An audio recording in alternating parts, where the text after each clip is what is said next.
Hello and welcome to the 2010 Telegram Football Tour. We're here at Southern Nash High School with head football coach Brian Foster. I'm sports writer Trevor Seibert. Got sports editor, Jesse H. Nunnery, and sports writer Nick Camerata. Coach, it's been a quick summer. How have things been going so far for you guys this year? We've had a really good off season. Good group of kids. Everything's been going really well. Good. And after last year being so much fun, you guys ready to at least shoot for that again? Well, absolutely. You know, that's the goal every year. And you know, we were fortunate enough last year to get healthy at the end of the season and get a couple of breaks, and things just went our way.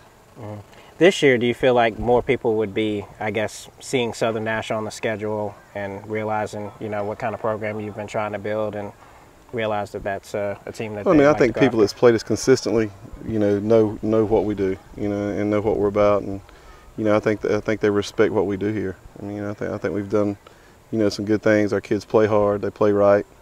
You know, they're an aggressive football team. So. Let's start with your backfield. I know a lot of people want to know about them with kind of three guys that have kind of led the way for you. Can you kind of tell us about them? Well, you know, each one of them are special in their own way. Tracy is, you know, definitely an elusive type kid that can break the big play. Terrence, the kid, if he is in the open field, is going to find somebody to go hit. And then Trendell is, you know, almost like the big brother of the group. You know, I mean, he's not that big, but to them, he's really big. So, I mean, you know, but they're all neat kids and work hard and get along well with each other.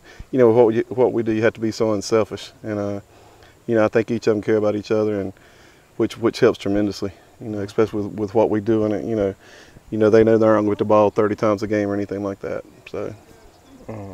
And you had a great offensive line last year, too. Can you tell us about that group this year and what changes? I know you've had some big changes, or at least some guys that are really losing DeMarcus Jones, Philip Dobbins, Tyler Whitley, Greg Jones, Josh Bryce. You know, there were some really special kids, you know, smart kids, you know, hard-working kids, and really good football players. And, you know, I think we have some, you know, that are going to step in and fill in for them. And then we have Nick Rogers, Tony Williams, Aaron McFarland back, you know, on our offensive front. So, I mean, you know, it should be an interesting year to see how they gel, but I think we got kids that can step up and do a good job.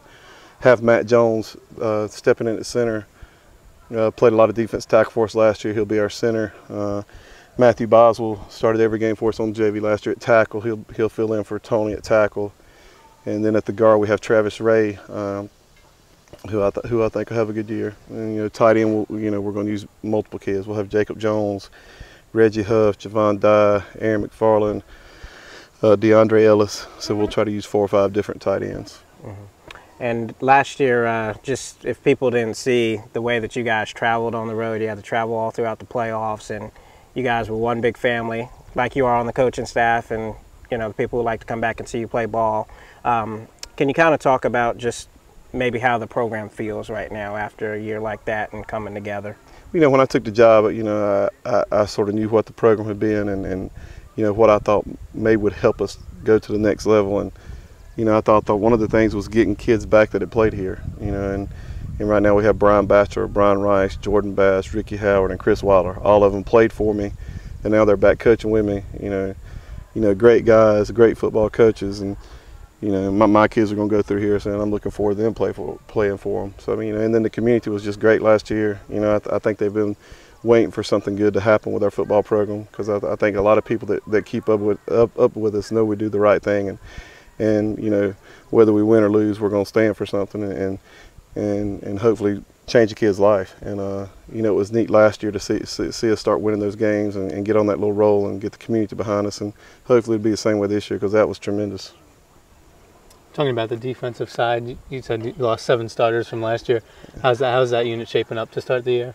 You know, I mean, you know, we have some good players back on that side of the ball, but, you know, I thought we lost 7 kids that could play for anybody in our conference, and, you know, that's not always been the case. You know, 4 of them are in college right now playing. That's not always been the case. So, you know, we had a really special group, and you know, we have Al King Thomas back at middle linebacker, Josh Sessoms at safety. Have Brandon Jones, who was hurt a lot of last year, and, you know, he was one of those kids we got back the last regular season game against Nash Central last year, which helped tremendously. He broke his foot, and in the Bun game, missed 8 games, got to come back at the end of the year. So we have him back. So, I mean, you know, those 3 are a good core group. Aaron McFarland will step in at defensive end for DeMarcus, which DeMarcus is going to be a huge loss. I thought he ended up having one of the better years that we've had here in a long time. Real solid player, real smart player. So, and then I'll be interested to see how we gel. A lot of kids that didn't get a lot of playing time last year will be in those positions, and with what we do defensively, you got to be sound. You got to understand blocking schemes, and you just can't go running up the field. And so I think it could be a positive thing. Gotcha. Right. Always good. I guess here on the Thursday before the start of a new season, what are some of the things that you do as a coach to kind of final preparations before the season opener? We've been working on this since we lost by 1 point.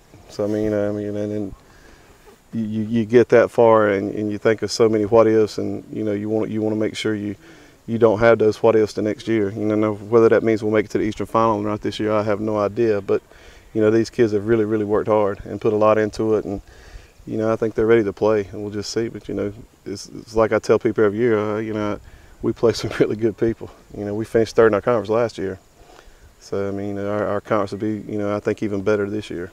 So. All right. Well, we certainly appreciate the time, Coach, and we'll be right back with linebacker Alkeem Thomas. All right, we're back with senior Alkeem Thomas. Thanks for joining us. Thank you. I guess it's been a pretty short off season for you guys, considering the 1 point loss at the end of the playoffs last year. What have you guys done to get ready for this season and maybe get back to that point and get that extra point? Basically, we've just been practicing extra hard, make sure we don't make the same mistakes as last year, and make sure we don't give up that 1 point at the same time for last year. Gotcha. How'd you feel leaving South Johnston last year after that loss? Oh, I felt terrible. It felt like it was the end of the world. And is there anything that you guys say that you would have done different, or what did you feel after that game? I probably would have did what I had to do, did what I was coached to do better. Then we probably would have won better than everybody else. Mm-hmm. Your defense, though, and the team's defense really came on last year. The running backs are great, but the defense really kept you guys in games, especially there was poor weather throughout the playoffs early on. What do you think was key to that turnaround for the defense last year? Just don't give up. Just keep going to the end of the game. And this year, do you feel like you're going to take on a more prominent role? And can you kind of tell us how the defense has been doing in practice against some pretty good running backs so far?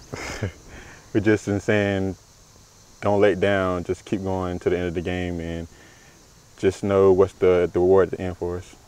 Is there a game you're looking forward to this season? Oh, South Johnston again. I'm definitely ready to play them again. Okay. I guess standing out here, beautiful grass. You got a new field house going up.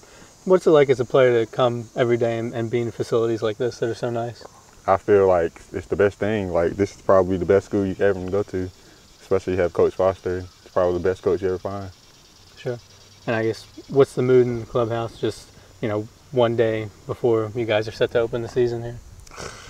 I'm really kind of nervous, but I feel like we can do it. Cool. Well, we certainly appreciate the time. And thanks for watching this year's version of the Telegram Football Tour.